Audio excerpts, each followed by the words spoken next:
You are listening to the On Purpose Podcast. Hey friends, Jerrod Hardy here. If you've been inspired by what we talk about on the On Purpose Podcast, it's time to take it to the next step. My Excellence in Leadership course is built for individuals, teams, and organizations ready to lead with clarity, accountability, and purpose. Whether you're running a business, leading a squad, or just leveling up personally, let's work together. You can book me for custom classes or speaking engagements, and we'll build something that lasts.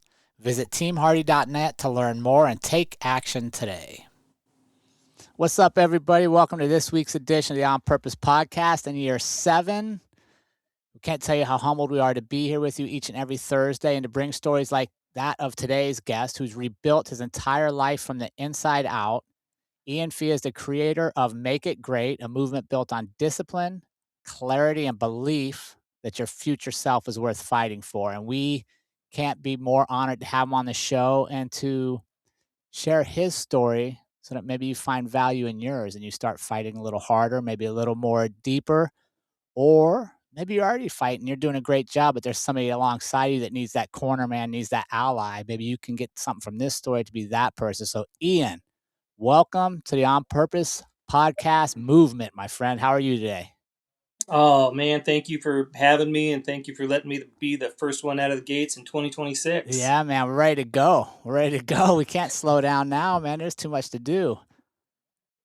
That's right. So I want to start with, I like to get a little warm up. I like to think like we're a fitness podcast. We get the mind going, we get the body going. So you ready for your rapid warm up here? We got a few questions for you, just off the top of your head. What comes to mind, Ian? You ready to go? Okay, let's do it. All right. First thing, what is the best one-word description of you?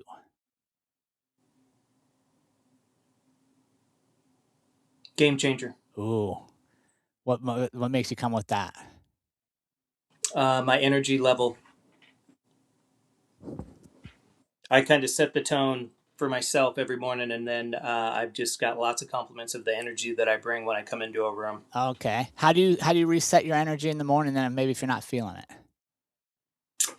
For me, I've started routines probably about 8 years ago, and I've stacked all these little habits. So I don't look at my phone for the first 30 minutes of the day. When I'm lying in bed, I do gratitude. A couple things, could be 2 things, could be 10 in the day. I get up, go outside. Up here in the beautiful Pacific Northwest in Seattle, it's very cold right now. And outside and do about 3 minutes of deep breath work, some stretching, just to get my mind right, set the tone right for me. And then I grab a cup of coffee and I'm off to the gym. Cold plunge, journal. Okay. Yeah, I got all these little baby habits that I stacked over time, and they didn't all happen at once. Trust me, it took a little while to ramp these up to get to where I'm at today. Yeah, and I think that's such a valuable lesson for our listeners, right? Is you don't try to do major changes all at once. Start with one thing, build it upon somebody else, and like you said, stacking habits is one of the greatest ways to create a change that now is just part of what you're doing. Yeah. Well, I was at the gym this morning before this call. Nice. And of course, it's the new year, and everybody and their cousin is at the gym. And you can overhear people, and it's like, hey, I'm here, I'm going to go lose 30 pounds. And it's like, the problem is they have this big goal of 30, which I encourage and support. But it's like, what about this week?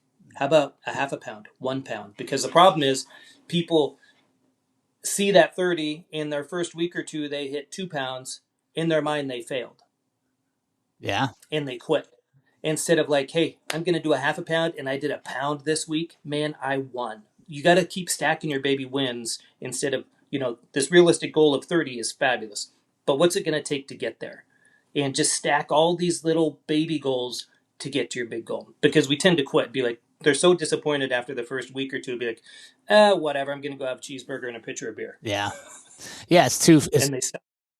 Right, it's too far off in the future, right? It's Right. just like saying I want to run from here to New York City. Well, that's great, but if you don't take that first step, you won't get anywhere. For sure. Right. Ian, what's a favorite quote or a quote you reference throughout your life? A relatively new one for me, especially after being sober for 8 years, is forgive your younger self, believe in your current self and create your future self. Where'd you come up with that, or where'd you find that one? Man, I read it somewhere. I don't know if it was an Ed Milet deal. I follow a lot of these, Tony Robbins, Ed Milet's, Brendan Burchard's. I don't know, but it just stuck with me. It really, really hit me of like I was carrying so much baggage and cargo ships of just stuff that I just needed to let go. Yeah, that's And good. it's super freeing. Yeah, that's a good one. I'll have to hang on to that one. What would be your entrance song in life? If you had a theme song, what would your song be, Ian? Right Now. By Van Halen? Van Halen. Yeah. Oh, such a good song, dude. Yeah. When you hear that, what's it make you want to go do? It gives me goosebumps right now. It's like living for through my journey of sobriety and selling my company, and like I was so focused on the end, I didn't enjoy the journey. And that song resonates with me of like, let's enjoy the moment right now. Tomorrow's not promised, and enjoy the journey and enjoy the moment. I wasn't enjoying the journey. I was enjoying the focus of this end goal, and just kind of like everything else was a fog, because I saw the light, but I wasn't doing anything to enjoy getting to the light.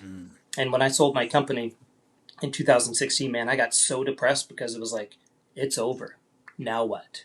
And there was so much to be grateful for and appreciate along the way. Today, it's all about let's enjoy the moment. Yeah, that's great. What's a favorite book or a book you find yourself going back to? In rehab, the Four Agreements. One of my favorites is Atomic Habits, stacking baby habits. Man, it's like I in business and life and goals, with kids, with fitness, like stack baby habits. Man, that's one of my top books is Atomic Habits. That's a fantastic one. All right, one final question, Ian. You get to have dinner with one person. They could have passed or still be with us. Who are you having dinner with, and what do you want to ask them? Man, that's a phenomenal question. Thanks, man. Man, I don't get stumped very often. Who would that be? Man, my parents just passed away. My dad at 95, my mom 2 years ago at 85. And I had a lot of childhood resentment with my parents, from the age of 13, funding them till they passed. I probably have one last cup of coffee, probably with my parents, and let them know I forgive them. And I forgive myself for carrying that resentment. I don't know if I'd have any questions. They were great parents. They made me who I am today. They're the most kind, loving, giving people that didn't have anything. So that would probably be, I don't know if that answers it fully. Yeah, no, that's a good one. First responders, your strength, speed, and safety matter. That's why Veritas Athletic Performance delivers remote training built just for you. Led by Coach Matt Erdman, a 14-year law enforcement veteran and certified coach, our programs focus on movement, not just muscle, to boost performance and cut injury risk. Through the Train Heroic app, your training is personalized, monitored, and adapted wherever you are. Train smarter, serve stronger, and protect what matters most. Veritas Athletic Performance, your readiness is our mission. That's a good one. You feeling warmed up, Ian? I'm ready. So let's start with the beginning. You've mentioned a couple times your sobriety journey and selling a business. When you look back to your early relationship with alcohol and kind of what put you on that path to reclaim your life, what is there a moment that shaped you or kind of put you on a path that later on you were like, why am I over here? Yeah, for me, there's a picture in my book. Me at the age of 1 having a sip of beer with my dad, one of those little circle things that we'd bounce around in beautiful Bellingham. And I grew up with booze. It was very social. It was socially acceptable in my family. My parents had a lot of potlucks. At 13, I was working in a bar, washing dishes, serving beer at the age of 13 in Southern California. Uh, so I was constantly around booze, and I thought it was in business when I college in San Diego. Man, I thought booze was my superpower. If I could get people out to bars and clubs, strip clubs, man, I was closing business and making friends, and I already have big energy, and my energy was just louder and more vulgar with booze. So that's I learned from my parents to drink. Obviously, I caught that, and a big pivotal change for that. It was 34 years of just drunken debauchery for me, building a business and kids and two failed marriages. And I went to rehab in 2017, and the third day in rehab, the good Lord touched me on the shoulder. Something happened that I looked in the mirror and be like, it's on you. If I'm not right, nothing will be right.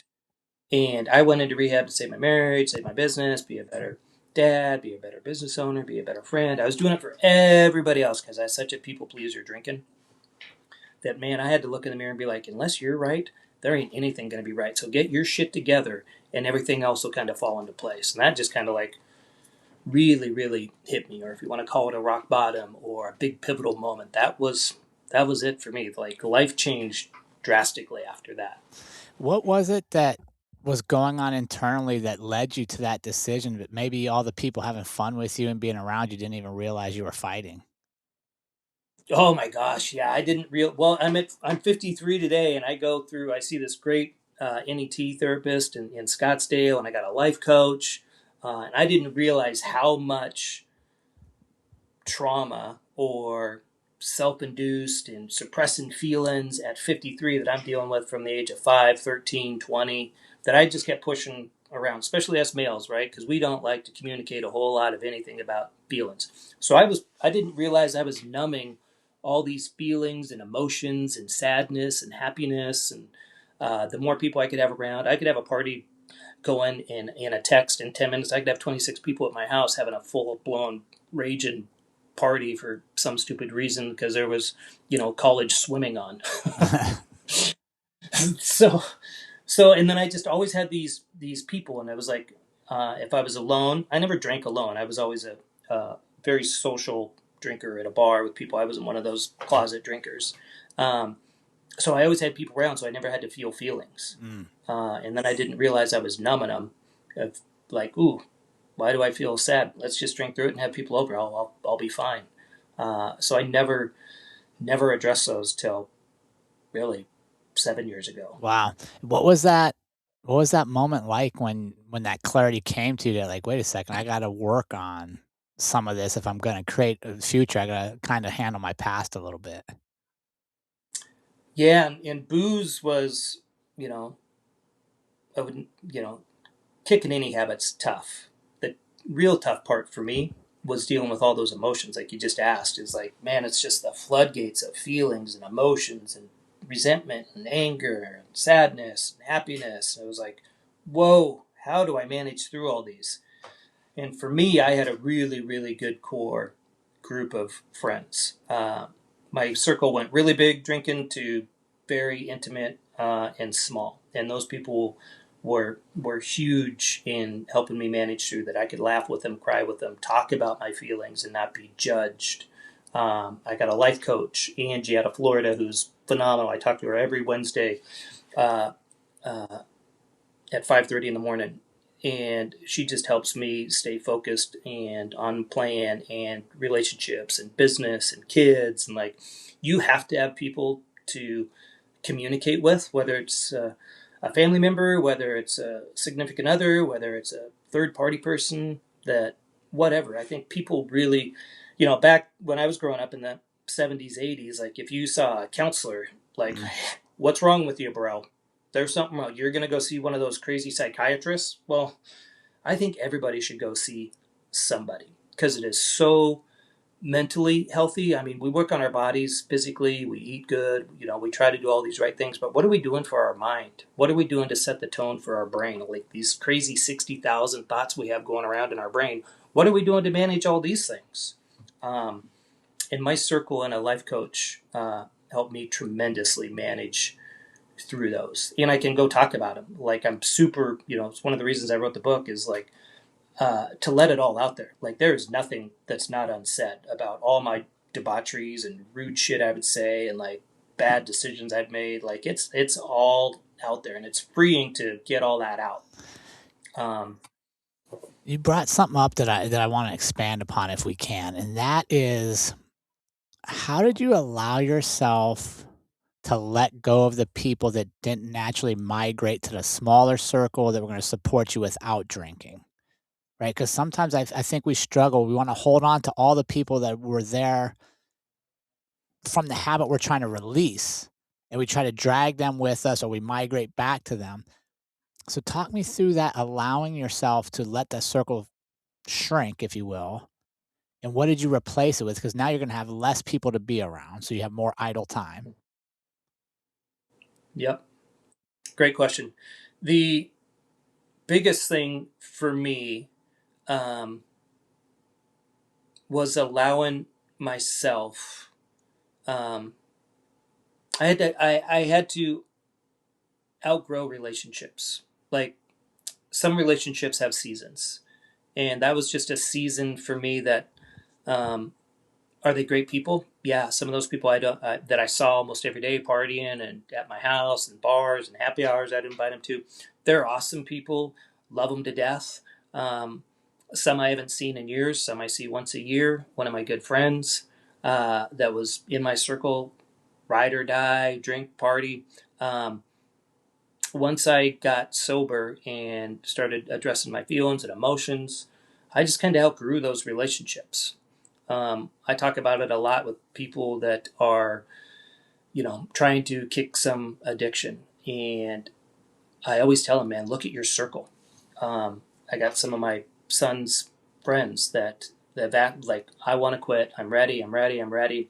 And their problem is their circle. Mm-hmm. Their circle drinks, smokes weeds, plays video games, rinse and repeat, do the same thing on a Saturday at the golf course and smoke some weed and then go drink some more. Is like, they're in that same circle.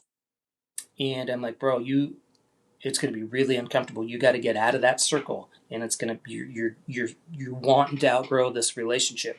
You got to go find a new circle, because it's like that old saying of like, show me your 5 friends, I'll show you your future, right? Mm-hmm. That is so true. Like if you're hanging out with 4 smokers and you're the fifth one, chances are really, really, really good you're going to be the fifth smoker.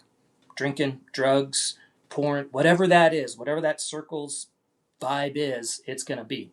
But are you in a circle of health, wellness, fitness, mindset?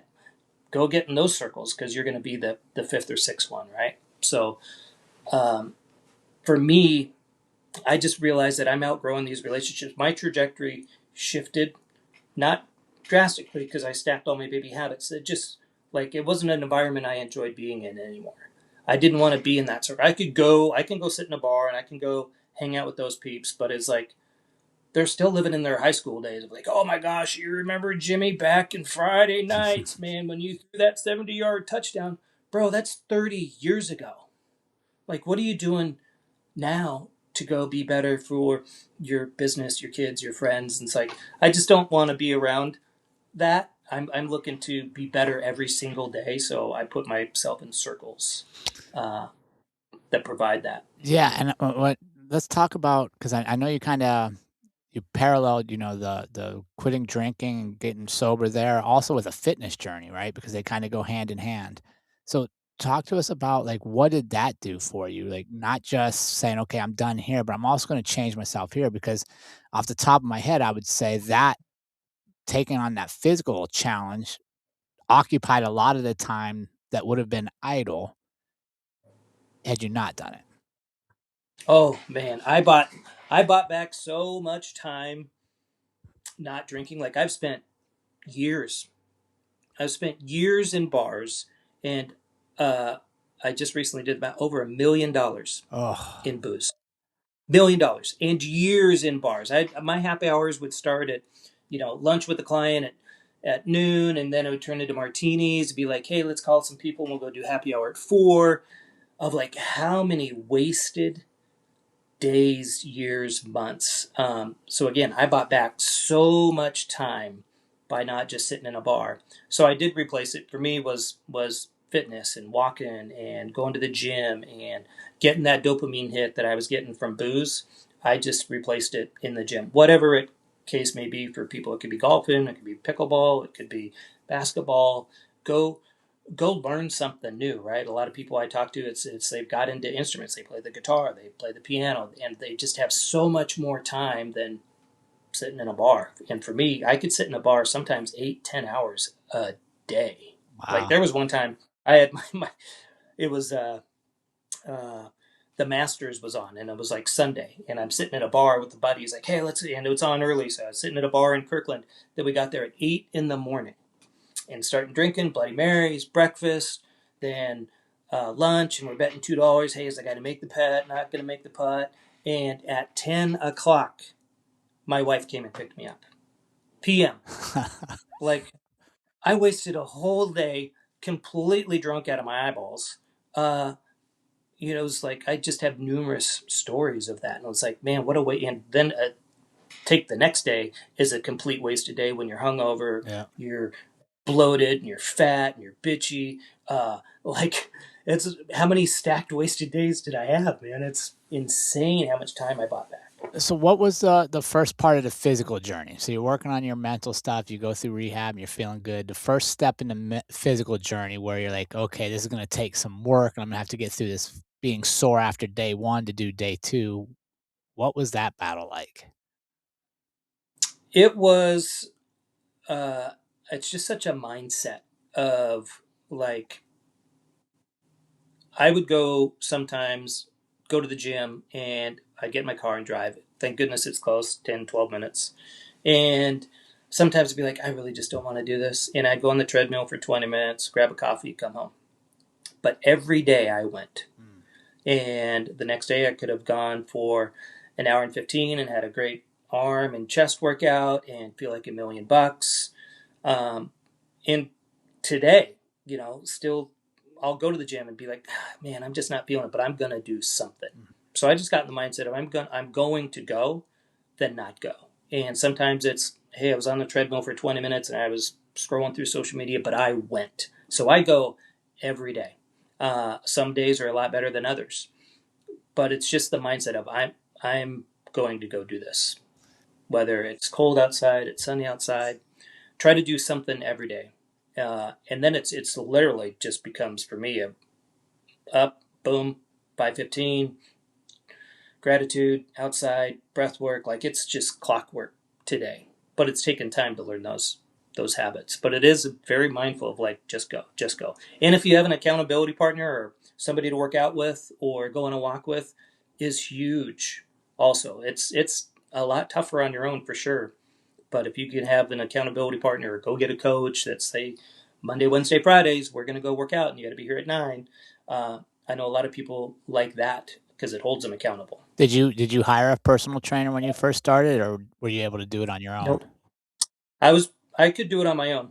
Yep. I pretty much had a really good discipline to like I had such a mindset coming out of like I'm going to be better every single day and I'm going to go set the tone for me, which is in going to set the tone for what's going to happen for the day. So I never had a fitness coach. How was you mentioned your kids a couple times. What was their response to you as you started down this journey? Um, yeah, I had pretty emotional. I had my kids actually write stories in the book about their drinking dad. Mm. So I got 3 kids: an older son, 30, daughter, 28, and a 15-year-old daughter. And they they didn't know what kind of dad they were going to get. Were they going to get happy dad, sad dad? Is there 20 people coming to the house and we're going to have another barbecue on a Thursday while we're going to school? Yeah, it was my kids today. And again, I talked earlier, is like my kids, I they caught more than I taught them, right? I definitely, they, everybody, right? People watch and they learn. Today, my kids are super proud. I've lost 80 pounds. Um, Trying to just go get out a positive message of be better every day, make an impact on somebody every single day. And yeah, they are super proud of the journey that I'm on today for sure.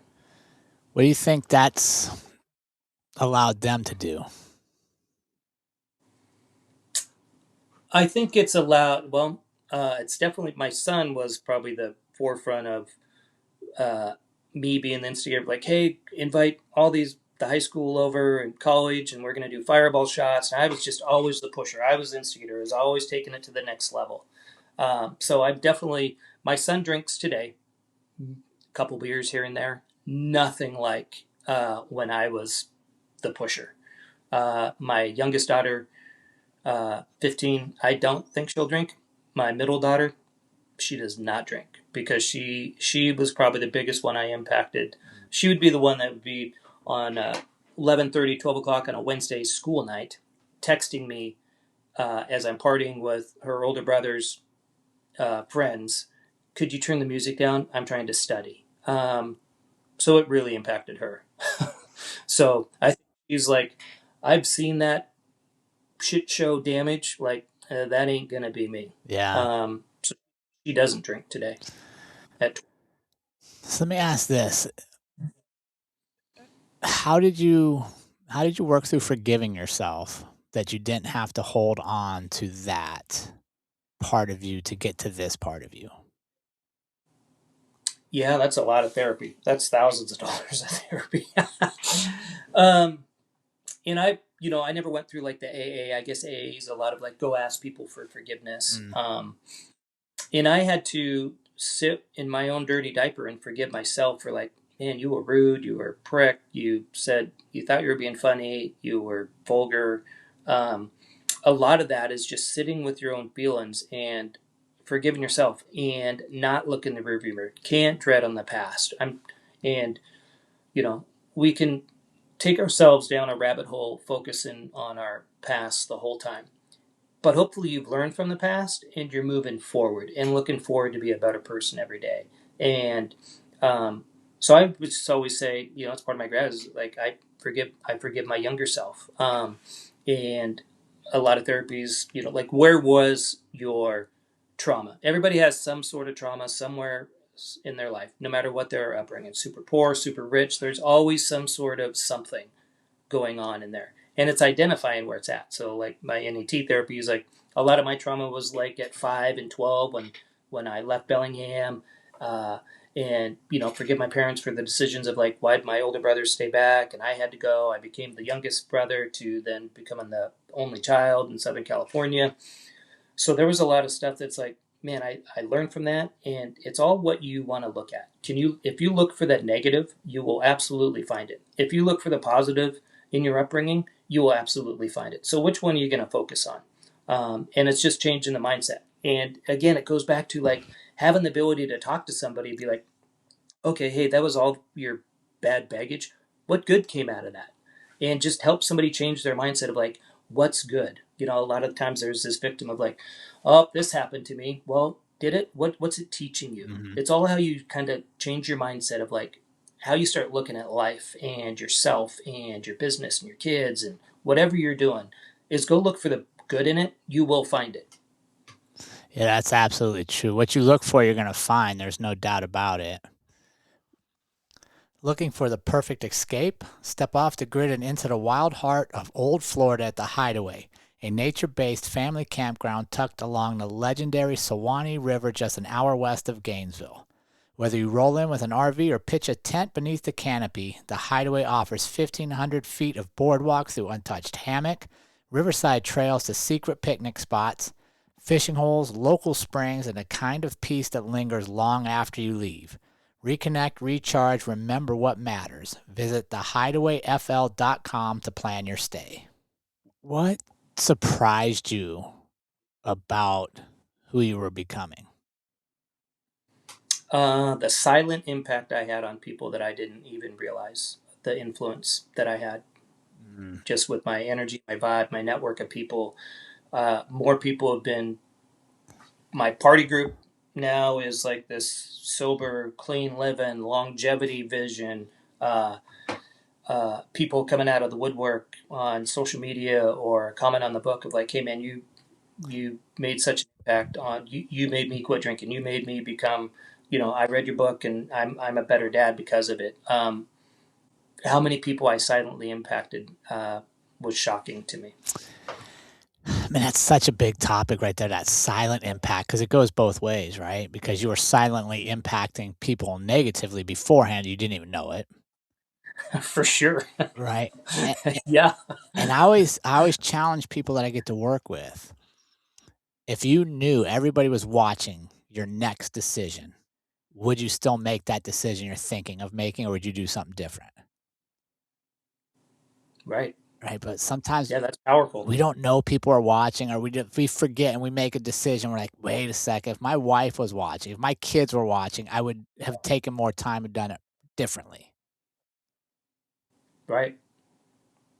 And that- Yeah, you just sit back for a hot second and ask yourself that. And it's seconds is a game changer. yeah. So let's talk about make it great. Your work with, Make it.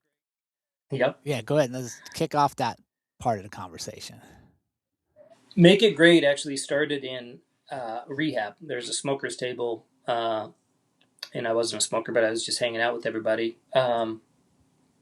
And just the vibe and energy that I brought off in the center with 20, 30 people there, and I'd bring in pizza and I'd buy coffees for people. And I was doing the same thing that I would be doing in my drinking days, just in a sober environment, and just genuinely interested in people. And uh, one of the gals like, man, you just make people feel great when you're around. When you walk into the room, when you walk out here, man, that it changes. Mm. Uh, and then somebody's like, yeah, we should do something to where, we could all make an impact on people and just make them feel great. And that's where it started. And then there was a artist dude there, and he like etched in the wood table like what the logo is, which is the Olympic Mountains. So some of it started Make It Great before we got out of rehab. Now it fizzled quickly as everybody entered into their real lives again, but I wanted to keep it going. And I kind of had my kids take it over in college and high school, and just being out there no matter where you're at. We did some speaking gigs at high schools and colleges just to make people feel great and look for the good in no matter what it is. So that's kind of where it started. And it's a platform or mantra that I just kind of live and breathe by every day is like, go pay it forward. If you're having a coffee, say good morning, hold the door for somebody. It's just the smallest things in the world to make an impact because we're so bombarded with just negative crap all day. Social media, the news, of like just go smile and say good morning to people is a game changer. You don't know what's going on in somebody's life. Somebody cuts you off in traffic, let it go. Mm-hmm. I mean, they flip you the bird and make it your fault. You don't know what's going on in their world. Take a breath and relax. It's okay. So it's just spreading that mantra. Yeah, no, that's fantastic.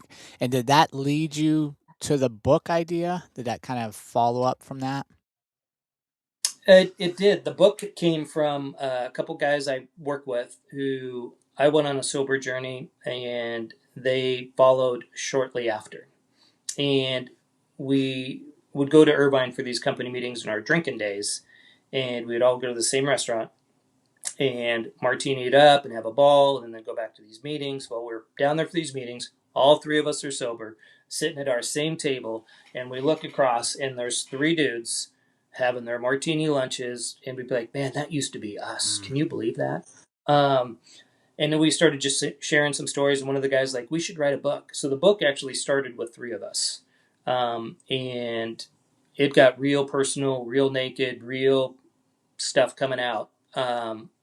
And they didn't want some of those stories out there or comfortable, so I kind of took it and ran with it and took it to completion. No, some of their stories are in there, no names, as a tribute to them for sure, because they're still in my closest circle. but it definitely was part of Make It Great to go make an impact on somebody. If somebody could be a better dad, a better business owner, a better friend, and it touches people all over. It's some people reach out to me of like, hey, your forgiveness that you talk about with your parents, like, really hit me. That like I didn't even realize that I was carrying some resentment with my siblings or my parents. So it touches everybody a little unique. It's not just all about sobriety. It's a life journey, and that you can change and find your purpose.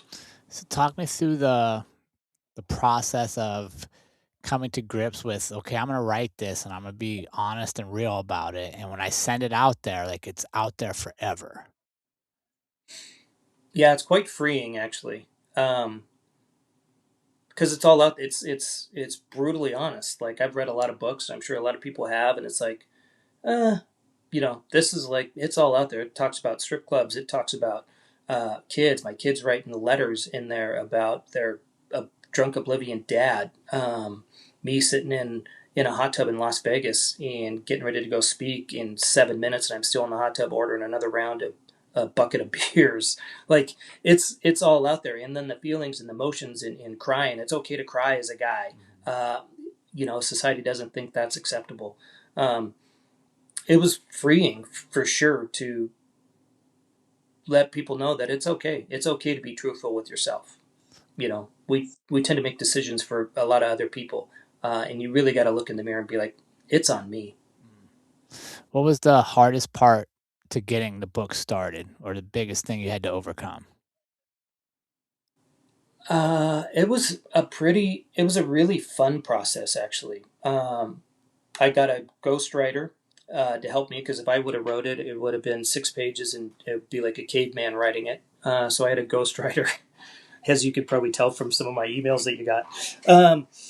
I got a really good ghostwriter. It took about 17 months, spent hundreds of hours with him, and he's met my family and just my story from beginning to end, and met all my closest circle. So it was really like a fun journey, and he did a fabulous job. It's not chapter driven, so you could pick it up and open in the middle. It'll take maybe an hour to read, but it's very touching, funny.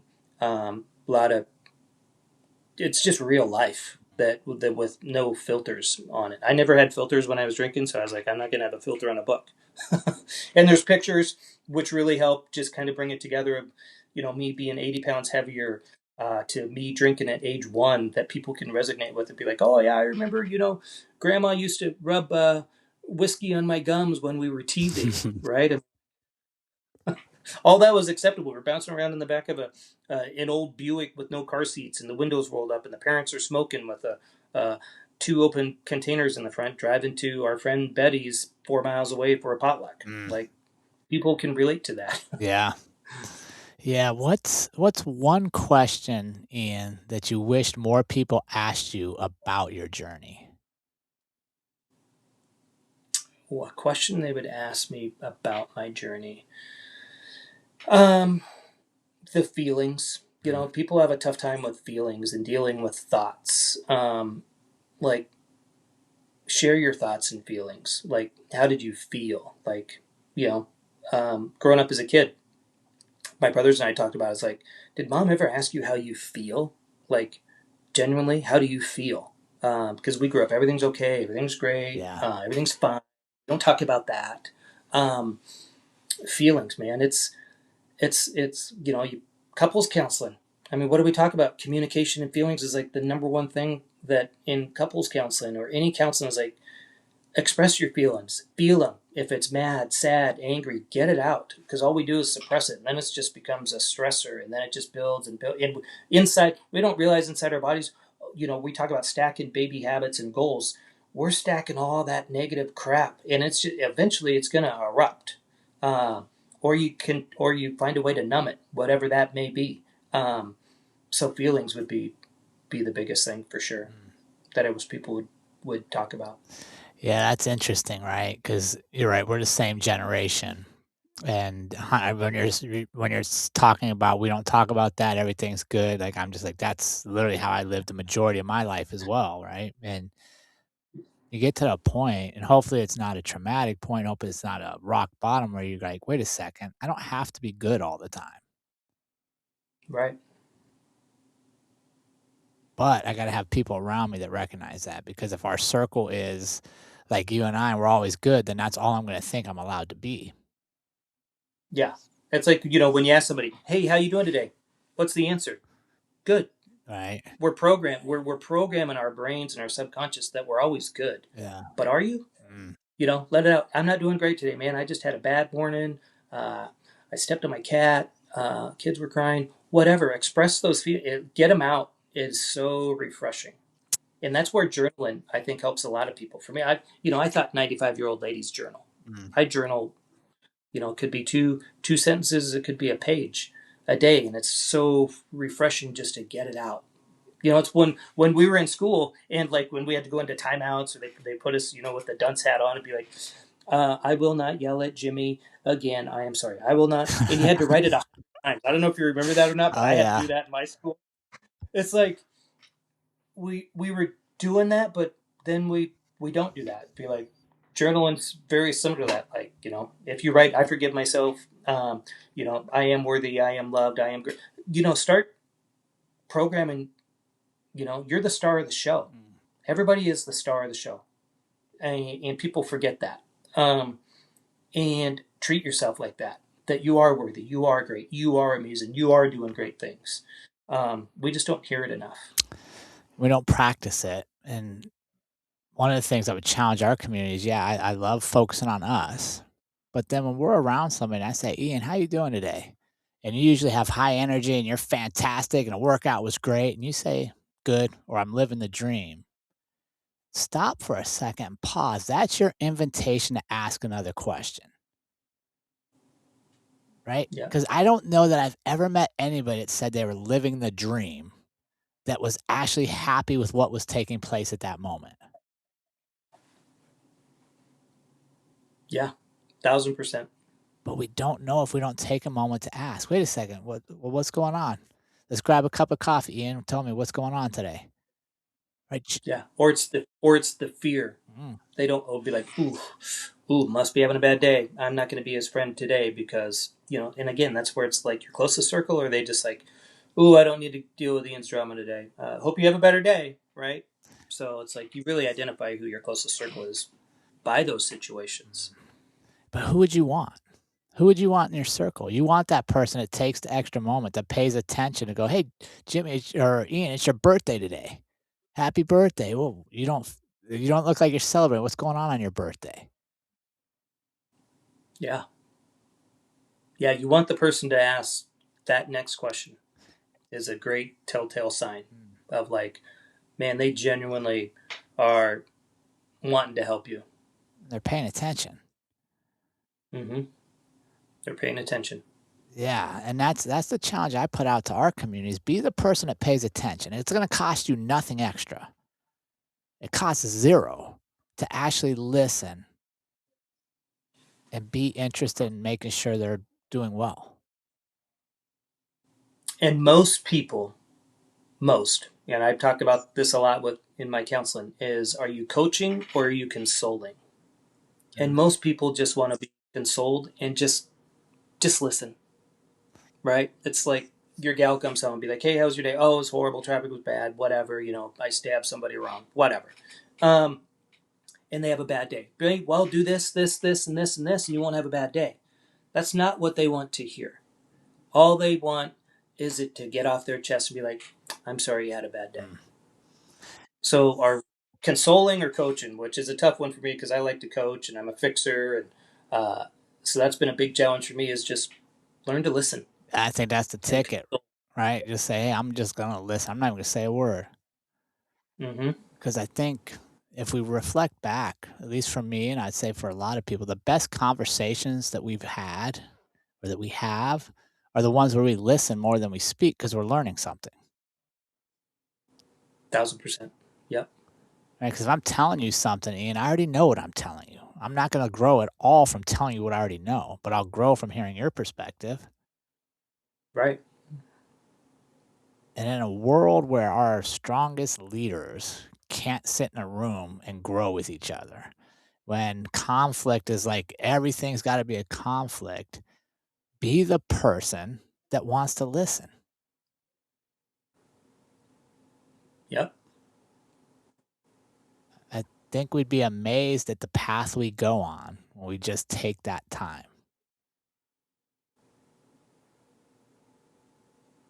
Yep. Just console and listen. Yeah. Ian, what if you could talk to your version of you that was still hiding behind alcohol? Today, Ian, what would you tell that person? It's so much, you're such a better person on the other side. It's kind of like, you know, whatever your religion belief is, it's like whenever your time is done and there's a version of you that was like the best version of you, and it's your last breath. And were you that best version of you, or were you the opposite of it? So, are you trying to be the best version of yourself?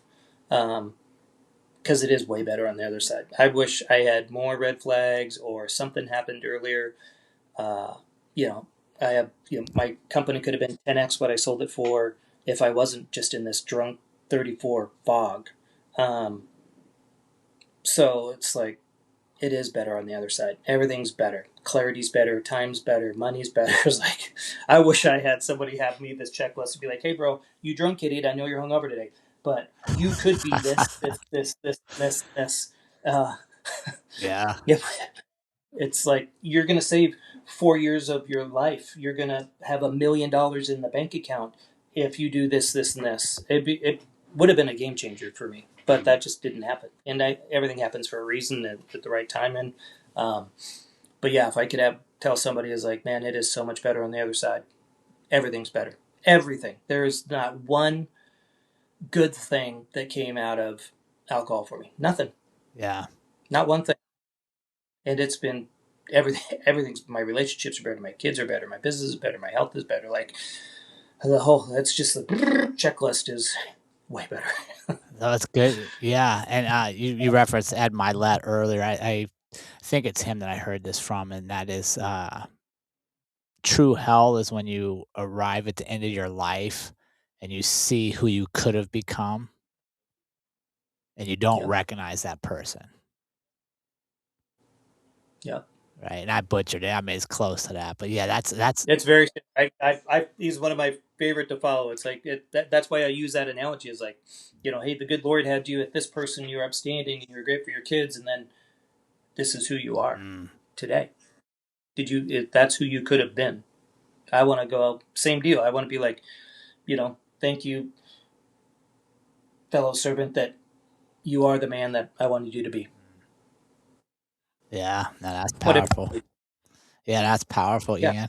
Where can our community follow you, buy the book, support you on your journey, and thank you for what you're doing? Yeah, thank you as well. You can find the book Wild Ride to Sobriety on Amazon. You can Google my name, Ian Fee. All my social medias are just my name, Ian Fee. You can go to the website. It's ianfee.com.